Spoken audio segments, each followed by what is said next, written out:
Hi guys, you're welcome back to my channel. Today we are going to learn how to cut and sew a detachable train.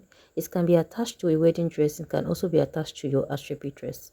This one that I'm about to make here is actually going to be for a nikah dress. A nikah is a Muslim wedding.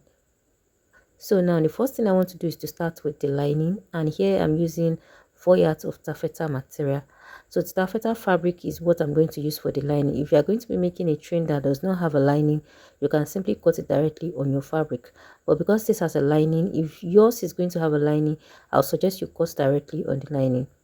So you're going to fold your fabric just like you see me doing, and for you to know the measurement you're going to fold, how wide the fabric is going to be, you're going to calculate just like the way we used to calculate for our circle. The measurement you're going to need is your train length and your circumference to get the radius. So the circumference is where you want to attach the train to, which is going to be the waist area. So depending on how you want it to be, if the train is going to be going around the waist, or if it is just going to be half from one side to the other, whatever measurements you have, you are going to use it to calculate the radius, just like the way we used to calculate for a circle. Now from this folded edge, I'm going to measure the radius. After calculating mine, I have about 13 inches. I have about 12 inches rather. So I'm going to measure the 12 inches round, just like you see me doing. Remember, this is what we do whenever we want to cut a circle as well. So I'm going to measure each round. Then after measuring round, I'm going to connect. I'm using a pencil so you might not see, and this is because I don't want to leave a stain on my fabric. That is why, and a white chalk might not be visible. So just go ahead and use what is convenient or what you are comfortable with. So after that, you will confirm your circumference measurement. So for you to determine the circumference, it also depends on how much more volume, how wide you want the train to be.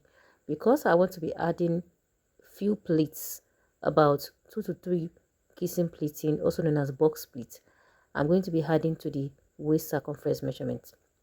So the waist circumference is actually 26 inches. So half of it is going to be about 13 inches plus about 2 inches, making 15 inches because I want it to come out a little bit. To determine the fullness you want on the waist, you can multiply the waist circumference by 2 or 3 depending on how much more you want it. So here I just use 1.5 of my waist circumference. So after marking and connecting, you're going to reconfirm your circumference. If it is not enough, that means you have to recalculate, and if it is more than what you needed, of course it's good if you can have more. You just have more pleats. After you have determined the measurement you want to use, then you're going to divide it by 3.14 instead of 6.28. Okay, except if you are making a full circle. This is just going to be one circle, like half circle. I just hope you understand. So from that point that you mark, you're going to measure down to the train length. I'm going to measure from one end to the other. Then after which I'm done with this, I'm going to cut it out.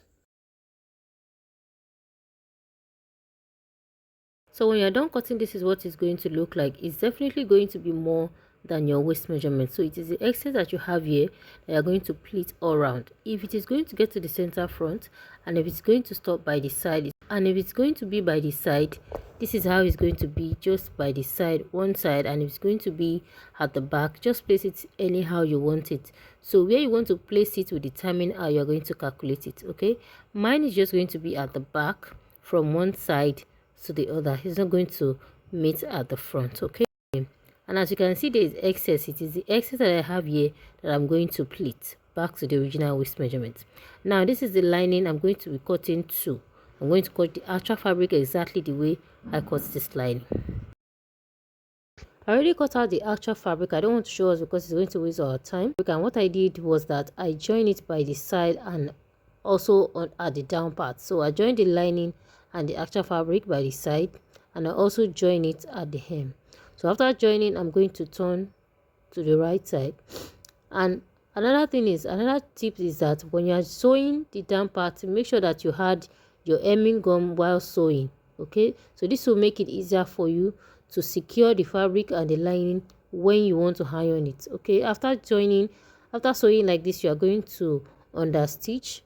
Understitching, most people understand it as top stitching. Okay, so once you do that, you had your hemming gum while sewing so that it will be easier. Once you iron it, the lining is going to hold. It's going to be together with the lining and the fabric, and as you can see, I have the lining inside, and I also have the actual fabric. After that, you're going to align the fabric and the lining. So the next thing we are going to do after this now is to secure the upper part by stitching the lining and the fabric together. Then we are going to form our pleats. I want to sew the pleats. The first thing you want to do, as you can see, you're going to flip in about 2 inches. Okay, 1.5 to 2 inches. I suggest you flip in as many as possible depending on how much more volume you have. Okay, you are going to flip it inside and stitch it down.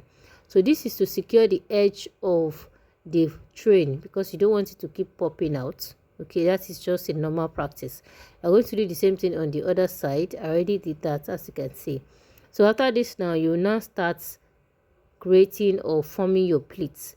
The first thing, I want to create a box pleat at the center back of this train. Box pleat is popularly known as kissing pleating. Okay, so I'm going to go ahead and take your measurements. You can decide to take the measurement just for clarity purpose, and you can decide to just use your discretion to fold the pleat. As far as whatever you want to do, just make sure that everything sum up back to your original measurements. That is the circumference where you want to place it. So mine, remember I said I'm using 15 inches. So whatever I'm going to do here, all my pleats, after doing all the pleats, I'm going to have 15 inches left. So as you are doing this, you keep cross-checking, you keep checking and checking. You take your measurement over and over again just to make sure that you do not take more and you do not take less, so that you do not have to do one thing twice. I just hope you understand my English language. So guys, if you do not understand, just watch what I'm doing, okay? You can decide to make a box pleat, or you make a gathers, or you make a knife pleat, any kind of pleat of your choice.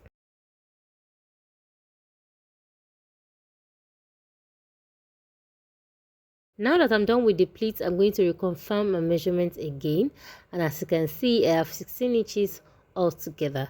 Okay, I just decided to add 1 inch more. So the next thing now is to attach a band, and I'm going to use the measurements that I have here to create the band.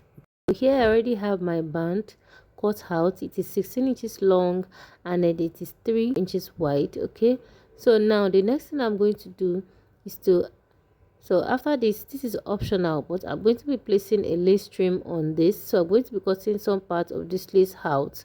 It is optional, you might decide to leave your own plain. And for everything, I'm going to be cutting out 17 inches, including the stitching allowance on both sides.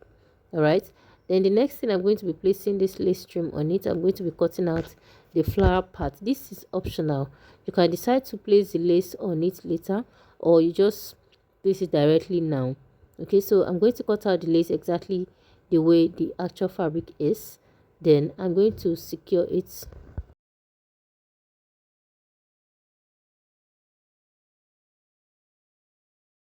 What I did was that I secured the lace to the actual fabric.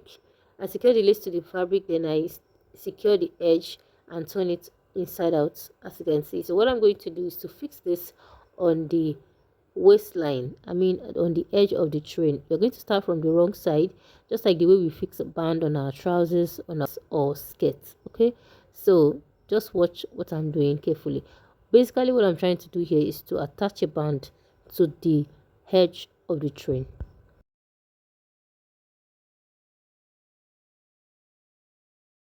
So now that you're done with that, you're going to flip to the right side and you're going to do the finishing. So once you're done with the wrong side, you flip to the right side and you top stitch on it from one edge to the other. So you're going to do the finishing. The sewing is going to be on the right side of the train.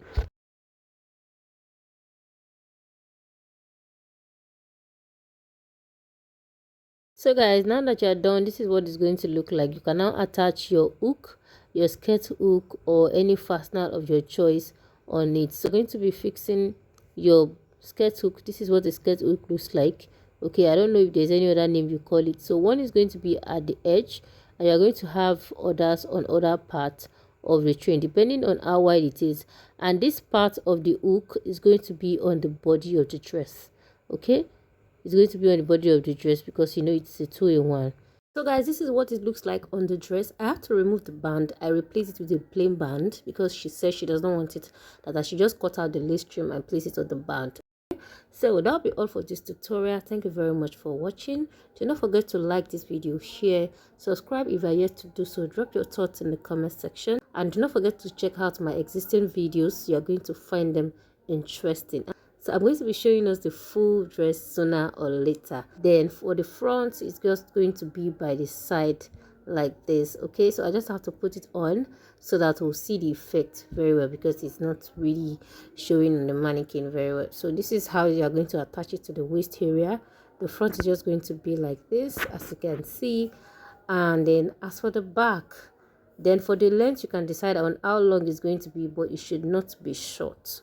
Okay, it shouldn't be short. As for the back, this is how it looks like. The fullness depends on how wide you want it to be.